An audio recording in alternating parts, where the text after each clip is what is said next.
Hi, this is Mr. Clegg. How you doing, musicians? All right, it's a little hard to get my face in here, but I wanted you to see the whole bass.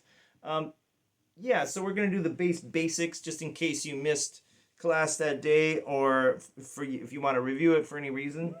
Okay, so first of all, we've got our bass already plugged in here. So probably what I should do is talk about a couple things. First of all, um, instrument cables need to be coiled up loosely, right? So I don't know if you can see this, but this cable is kind of coiled up loosely. Well, it's a little bit tangled. So when I want to go coil this up, I need to kind of shake out I want to shake out the tangles, and then I'm going to hold it up, and I'm just going to coil it up like a rope. All I'm going to do is just make these big circles like that. Okay. I know it's a little hard to see with the camera angle here, but whoops. Let's try not to hit the cone while we're doing that. And then we're going to want to put a tie on this. I don't even have a tie with me right now, but I'll go get one. So that's how we coil it up. These are very fragile. If you wind them up like a power cord or anything else, any other kind of cable, you're going to break the wire inside, and then it's just not going to work right, or it's going to hum and buzz really terribly, right? So you don't want that, obviously. Well, maybe you do want that, but most of us don't want our instruments to buzz. The other thing is some instrument cables have a 90-degree bend in one of the ends. Some don't. I like the 90-degree bend because it keeps the instrument out of your way, or it keeps the cord out of your way while you're playing it. So this is the end that goes in the instrument, and this is the end that goes in the amp. Both ends actually are exactly the same electrically, so it doesn't really matter which one you plug in to which thing.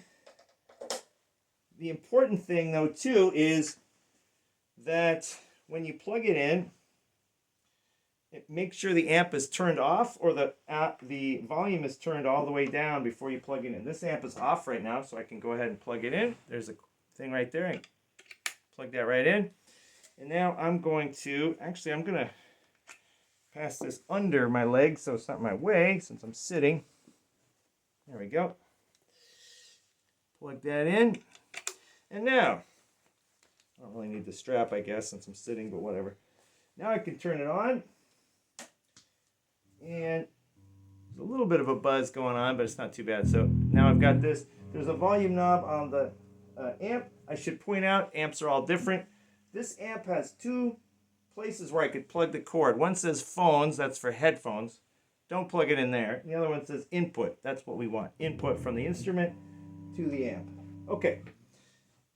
Now I'm getting a little bit of a buzz here. I'm not sure what's going on with that. You might notice that when I touch the strings, there's no buzz, but when I remove my fingers, there's a little buzz. That's something that, I don't know, there might be something wrong down here and I need to fix it. Not sure what's going on. But it's very important that you turn the volume all the way down, not on the instrument, but actually the knob on the amp all the way down, or turn the amp off before you plug or unplug the cable, either from this end or that end. Anytime you're going to do a change, plugging or unplugging either end of this, you got to have the thing turned off. Otherwise, you're going to get a pop. And the pop can damage your amp. If you do it once, it's probably not going to hurt anything, but you definitely want to avoid that if you can. And it's also really annoying. It annoys you and everyone else who hears it. Okay, next. Just as a reminder, amplified instruments can only be used in the classroom or in the breakout room with permission. Not outside the room. And we don't make exceptions on that. And the reason is just because they're loud. I know we can turn them down, but I find that students do not do that. So, and other teachers were about to kill me last year. So we decided to make a rule.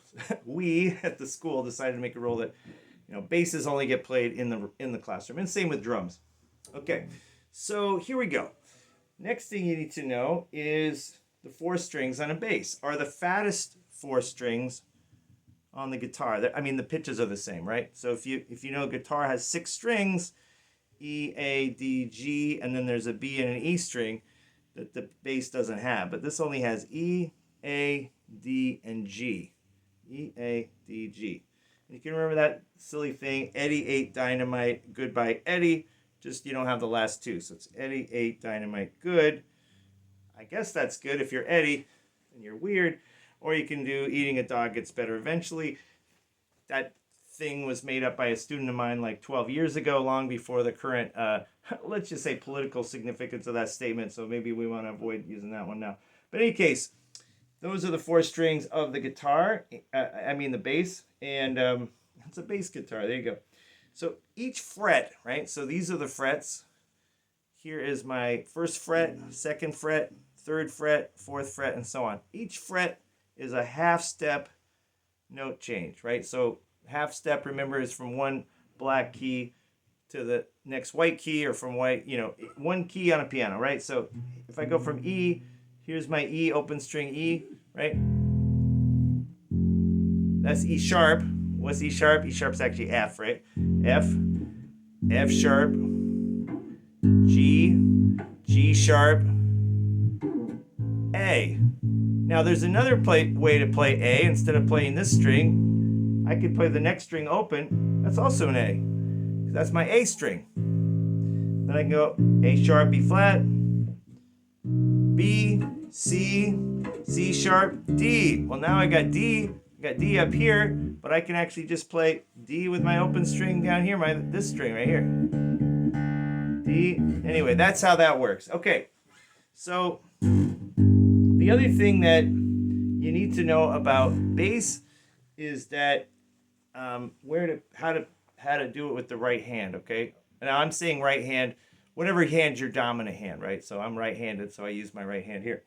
So the idea is you're going to want to put your thumb on the pickup here if you're playing the E string, and we're going to use 2 fingers usually, kind of in a walking motion like this. Now you could use a pick, but I find it's unnecessary because this technique works very well. And a lot of bass players will use their fingers like this. So there's your E string, right? Now when I go up to the next string, my A string, or down to the next string, I'm going to rest my thumb on here to mute that E string. And then I'm going to play this one.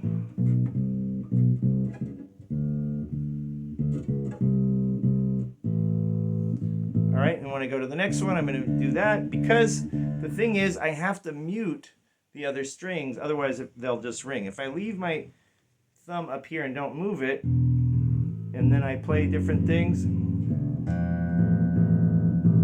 I can find that there's kind of a muddy sound because the other strings will ring for a really long time. If I play, let's see how long this E string rings for. If I just play a note,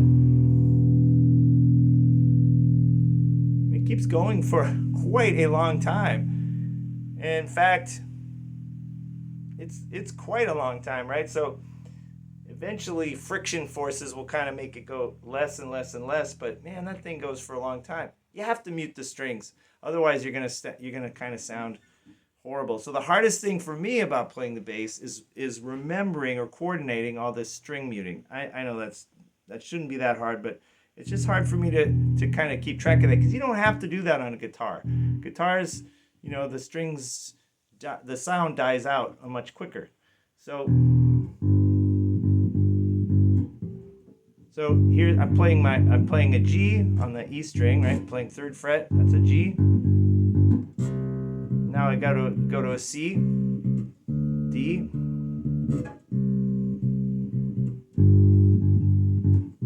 Notice how I'm using my thumb to mute that E string when I'm not playing that string, and I'm only playing that 2nd string. And it's actually kind of nice because it's a pretty easy little thing to do with my thumb. Now the other thing that's kind of crazy is if I'm up here playing these higher strings, then what I want to do is I want to use some fingers here of my left hand, or non-dominant hand, your neck hand, to like kind of just mute it, right? So I'm just going to kind of mute that when I go to the next string, right? So the thumb mutes the fatter strings that you're not playing, whatever those are, right?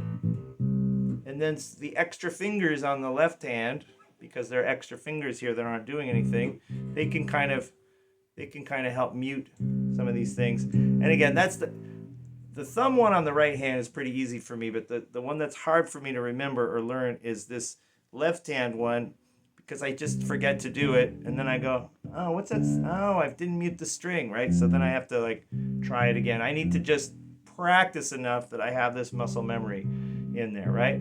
Cool. Well, that was the basics. Pass the quiz, and you're good to go. Good luck. See you soon.